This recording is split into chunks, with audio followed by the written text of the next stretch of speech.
Mitt Romney praises Joe Biden's handling of the Chinese spy balloon. Hearings have now begun on the weaponization of government, plus who is responsible for destroying the Nord Stream 2 pipeline. All that and more. I'm Bobby Eberle. This is a 13-minute news hour. God bless the United States of America.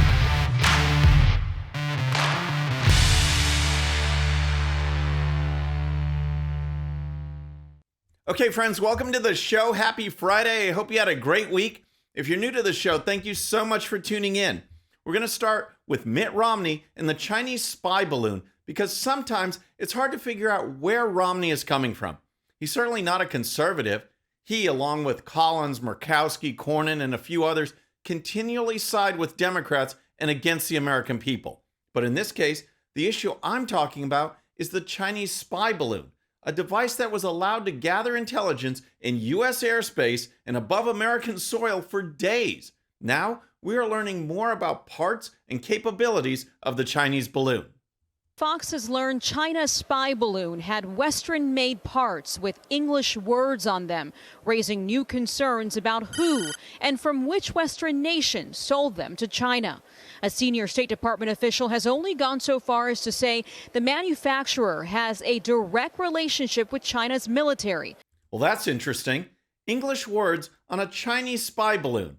In addition to learning about the origin of the parts, U.S. officials are also learning more about what this balloon can actually do.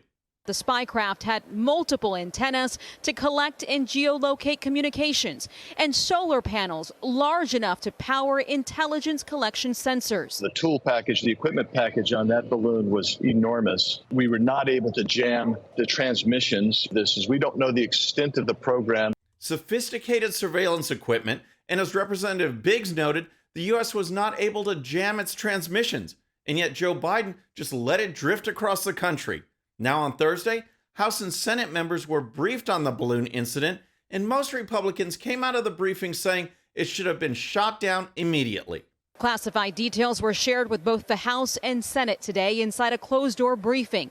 Republicans left still convinced the administration should have shot the balloon down over Alaska or Montana. They could have taken that balloon down, and the greatest risk would have been hitting a cow, a prairie dog, or an antelope. But Democrats felt it was right to wait until it floated over water. I do think it made sense for us to learn something about this balloon, given that it really posed no threat to the United States. Notice in that clip that the reporter said Democrats felt the balloon should not have been shot down over land. Then you heard those ridiculous comments from Democrat Senator Chris Murphy. Well, guess what? It wasn't just the Democrats singing Biden's praises for allowing the spy balloon to completely spy on America. Republican Mitt Romney feels the same way. In comments to reporters following the briefing, Romney said, "My questions were satisfactorily answered, and I believe the administration, the president, our military, and our intelligence agencies acted skillfully and with care. At the same time, their capabilities are extraordinarily impressive." Wow. Romney believes Joe Biden acted skillfully and with care? Did he attend the same briefing from which other Republicans said the balloon should be shot down? It just makes you wonder whose side Mitt Romney is really on. All right, next let's talk about weaponization of the federal government. But first, if you're new to the show or haven't subscribed yet, regardless of platform, just search out my name, hit that subscribe button, make sure notifications are turned on. That way you can follow the show and help us grow. Okay, next let's talk about the efforts of Republicans in Congress to investigate the weaponization of the federal government agencies to shut down conservative activities and silence conservative voices. Hearings began this week to shed light on FBI activities to intimidate innocent Americans, to collude with big tech to ban and censor conservatives, and to interfere and influence elections. So much of government has become corrupt, and rather than representing the American people, many agencies see conservative Americans as a threat. Speaking on Sean Hannity's program, Representatives Jim Jordan and Matt Gaetz blasted the FBI for colluding with Twitter to suppress not only the Hunter Biden laptop story in particular, but conservatives in general. Was there a well-designed and orchestrated censorship campaign to influence the 2020 election? Is that a fact at this point? Yeah, and I like the term that Professor Turley used, censorship by surrogate. Here's a fundamental question, Sean. Why is the FBI sending a list of accounts to Twitter and telling Twitter, we think these accounts, we think these tweets violate Twitter's terms of service? Why are they doing that? If that's not pressure, if that's not coercion to take down free speech, to take down political speech, I don't know what is.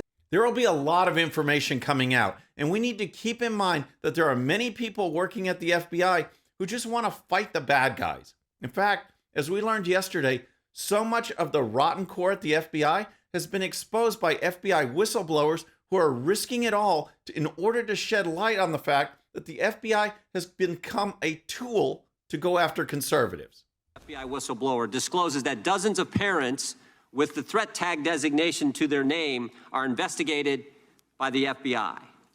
July 27th, 2022, another FBI whistleblower discloses that agents are pressured to reclassify cases as domestic violent extremism cases to hit self-created performance metrics.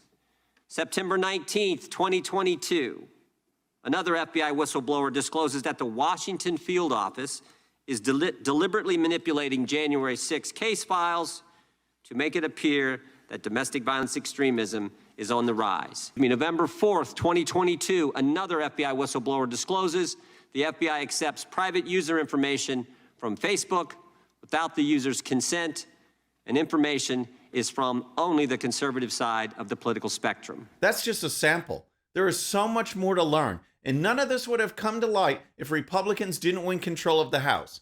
This blatantly illegal activity needs to be investigated, and people need to go to jail. All right, next let's talk about Joe Biden's effort to lead us into war with Russia, because that's what globalists from both parties actually want. In particular, I'm talking about the Nord Stream 2 pipeline, which takes Russian natural gas to Western Europe. It's one of the major sources of energy for the region, and thus would likely serve as a deterrent for those countries to get involved, say, in a war with Russia. That may be why even last year, Biden, back in February of 2022, threatened to destroy the pipeline if Russia invaded Ukraine. And then in September, all of a sudden, the pipeline was destroyed, creating the single biggest environmental disaster in history. Interesting how we didn't see protests or major news stories or anything like that. And then Biden got to work blaming Russia for destroying one of its major sources of revenue. It was a deliberate act of sabotage, and now the Russians are pumping out disinformation and lies. Well, Biden got one thing right. It was a deliberate act of sabotage. He just seems to have pointed the finger at the wrong country. As Tucker Carlson points out, investigative reporting has led to a different source for the explosions. There have been a number of official investigations of what happened, and not one has found any evidence of Russian involvement. And now we have the actual answer to what happened. Oh, the Biden administration did it. For real. Investigative reporter Seymour Hersh, who's been around for more than 50 years, just wrote a piece on Substack that includes this, quote, last June, the Navy divers, U.S. Navy divers, operating under the cover of a widely publicized midsummer NATO exercise known as Baltops 22, planted remotely triggered explosives that 3 months later destroyed 3 of the 4 Nord Stream pipelines, according to a source with direct knowledge of the operational planning. So please keep in mind what this all means. It means that our NATO alliance essentially means nothing. It means the Biden administration is willing to wreck the economies of European allies in order to, 1, wage war against Russia, and 2, to further the war against fossil fuels. Oh, and to do that, we'll just create the worst man-made environmental disaster ever. That's Biden and the global elite. All right, next here's a bit of good news on some rescued puppies who will soon be thrown into the national spotlight. As you know, one of the evil legacies of Dr. Anthony Fauci is not only his work on COVID-19 and so-called vaccines, but also his agency's experiments using puppies. In one such series of experiments, beagles had their heads locked in a cage while sandflies literally ate them alive. Now, one of the suppliers of the beagle puppies for Fauci's experiments is a company known as Envigo. The company would breed beagles for experimentation purposes. The company was shut down in July, leaving thousands of puppies in need of a home. 2 of those rescued puppies will be featured in this year's Puppy Bowl as part of this weekend's Super Bowl activities. While many will, of course, be glued to the action in Arizona come Sunday, millions of other Americans will be watching another game on a slightly smaller gridiron. Puppy Bowl number 19 on Animal Planet will feature Team Fluff versus Team Rough, going head-to-head for the battle of the coveted Lombardi Trophy. It all starts 2 p.m. Eastern Time on Animal Planet and airs later on Discovery Plus. So yes, 2 puppies who are likely destined for Fauci's lab or some other experimentation will now be trying to score touchdowns. Allison and Briscoe will be 2 of the competitors fighting it out for Puppy Bowl history. And as a fitting prize, wouldn't it be nice for them to live long enough to see Tony Fauci in jail? Okay, so we've seen Mitt Romney, a weaponized FBI, and Joe Biden. We need to ask them, do you have a relaxed brain? I got what you call, a relaxed brain.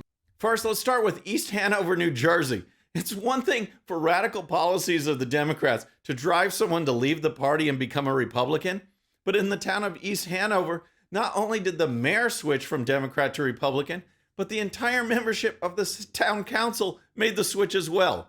The entire town leadership went from Democrat to Republican.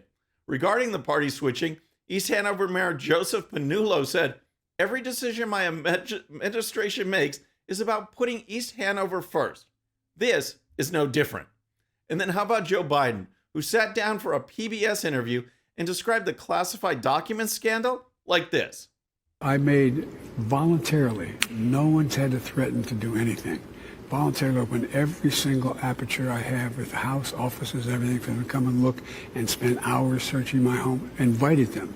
Nobody, and so, and the best of my knowledge, the kinds of things they picked up are things that from 1974, stray papers. First, the idea of Biden opening up every aperture for search is not an appealing notion. Second, I don't think anyone would classify the documents being found as stray papers. Plus, it's not just the documents. It's the revelation that Biden has not been transparent regarding when searches were conducted and the obvious double standard as to how those searches were conducted, considering former President Trump was raided by the FBI. Next, how about these headlines from the Babylon Bee, starting with how inflation hits everyone, even the crooks. To cover rising costs, Hunter now charging 15% for the big guy. And since we started with Romney, let's end with Romney as he makes things perfectly clear to George Santos. Romney attacks George Santos. There's only room for one fake Republican in Congress. Just love it. You can always count on Romney to disappoint.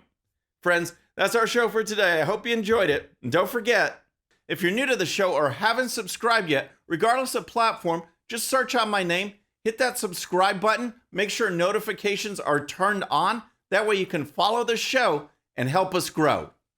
Thank you so much for tuning in. And remember, today's show's one sheet is available to Patreon supporters using the link in the description.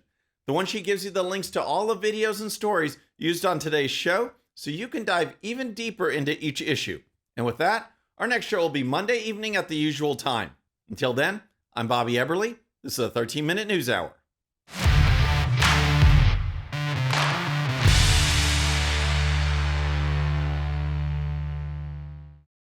All right, friends, thanks again for tuning in. I really appreciate it. And before you go, please hit that subscribe button above. Once you do, tell your friends, share it, spread the word about the 13-minute news hour so we can keep growing. And for more great content, check out these videos right here, and I'll see you next time.